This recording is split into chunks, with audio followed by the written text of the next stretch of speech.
آج ہم بات کریں گے پاکستان کے ایک بہت بڑے اور سنگین مسئلے پر، اسموگ۔ یہ جو زہریلی دھند ہے، خاص طور پر پنجاب میں، اب یہ کوئی معمولی موسمی مسئلہ نہیں رہی بلکہ ایک ماحولیاتی ایمرجنسی کی شکل اختیار کر چکی ہے۔ تو آئیے اس کی گہرائی میں اترتے ہیں۔ سموگ کا سیزن آ چکا ہے جی، اور ہمارے مختلف شہروں میں سموگ کی کنڈیشن ابھی سے شروع ہو گئی ہے۔ سموگ کیا ہے جی؟ سموگ کی فارمیشن ہم پڑھیں، سموگ جمع فوگ یعنی دھواں جمع دھند، زیادہ آسانی سے سموگ یعنی دھواں پلس فوگ، جب وہ ملتی ہے تو سموگ بنتا ہے۔ اب فوگ کیا ہے؟ فوگ کوہر دھند۔ کوہر دھند میں کیا فرق ہے؟ ویزیبلٹی کا فرق ہے۔ کوہر دھند ایسے ہی ہے جیسے بلندی پہ بادل بنتے ہیں، اگر وہی فنامنا سطح زمین کے ساتھ ساتھ بن جائے تو ہم اس کو فوگ کہتے ہیں۔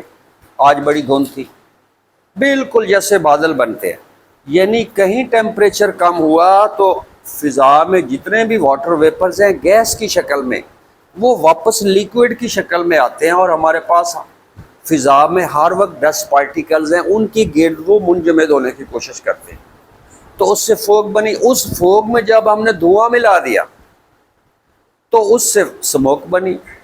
اب یہ کیمسٹری ہے کہ کسی ایک فارمیشن میں جب کوئی تیسرا عنصر ملایا جاتا ہے تو ایک نیا مرکب بنتا ہے، تو وہ یہ ریئیکشن ہے۔ جب فوگ کے ساتھ سموگ ملتا ہے کیمسٹری کی لیبارٹری میں، ہم کسی چیز کو جب بناتے ہیں، ملاتے ہیں، تو اس کا رد عمل آتا ہے، تو پھر وہ زہریلی ہو جاتی ہے۔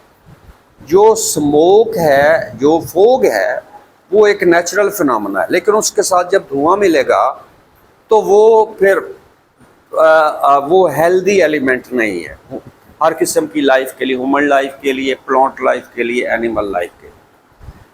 تو اب ہم دھواں کیسے ملاتے ہیں؟ وہی جیسے ہم فاسل فیولز جلا رہے ہیں، کتنا زیادہ، سب سے زیادہ فیکٹر یہ ہے۔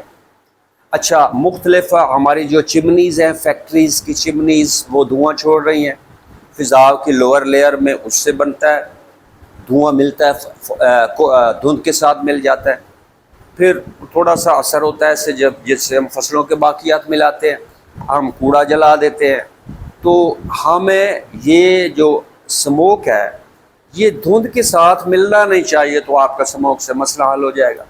جی ہاں، یہ ایک تلخ حقیقت ہے۔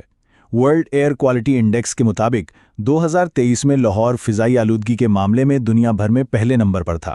اس سے آپ اندازہ لگا سکتے ہیں کہ مسئلہ کتنا سنگین ہے اور پوری دنیا کی نظریں اس پر ہیں۔ اور یہ کہانی صرف لاہور کی نہیں ہے۔ آپ دیکھیں، فیصل آباد، گجرانوالہ، سیالکوٹ، ملتان، یہ بڑے شہر بھی دنیا کے 20 سب سے آلود شہروں کی فہرست میں شامل ہیں۔ یہاں جو AQI یعنی ایئر کوالٹی انڈیکس ہے، یہ ہوا کا معیار ناپتا ہے۔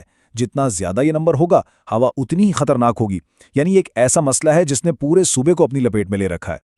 اچھا، تو اب چلتے ہیں اس تجزیے کے اگلے حصے کی طرف، اور یہ جاننے کی کوشش کرتے ہیں کہ اس پھیلی ہوئی فضائی آلودگی کے پیچھے اصل وجہ ہے کیا۔ یہاں جو بات سب سے زیادہ چونکا دینے والی ہے وہ یہ ہے کہ پنجاب کے محکمہ ماحولیات کے مطابق 60% فضائی آلودگی کا ذمہ دار صرف اور صرف ایک شعبہ ہے، ٹرانسپورٹ۔ سوچیں ذرا، لاکھوں پرانی گاڑیاں، ڈیزل پر چلنے والی بسیں اور غیر معیاری فیول، یہ سب مل کر ہوا میں زہر گھول رہے ہیں۔ لیکن ٹرانسپورٹ ہی اکلوتا مجرم نہیں ہے۔ اس کے علاوہ فصلوں کی باقیات کو جلانا، فیکٹریوں اور اینٹوں کے بھٹوں سے نکلنے والا کالا دھواں، ہر طرف تعمیراتی کاموں سے اڑتی ہوئی دھول، اور پھر سردیوں کے خاص موسمی حالات جو اس ساری آلودگی کو فضا میں ہی قید کر دیتے ہیں، یہ سب مل کر صورتحال کو مزید بگاڑ دیتے ہیں۔ اب ذرا نمبرز اور اعداد و شمار سے ہٹ کر اس بحران کے انسانی پہلو پر بات کرتے ہیں، خاص طور پر ہماری صحت پر اس کے جو تباہ کن اثرات پڑ رہے ہیں ان پر۔ یونیسیف کا یہ بیان دیکھیں، یہ اس بحران کو ایک بنیادی انسانی حقوق کا مسئلہ بنا دیتا ہے، خاص طور پر ہمارے معاشرے کے سب سے کمزور طبقے یعنی بچوں کے لیے۔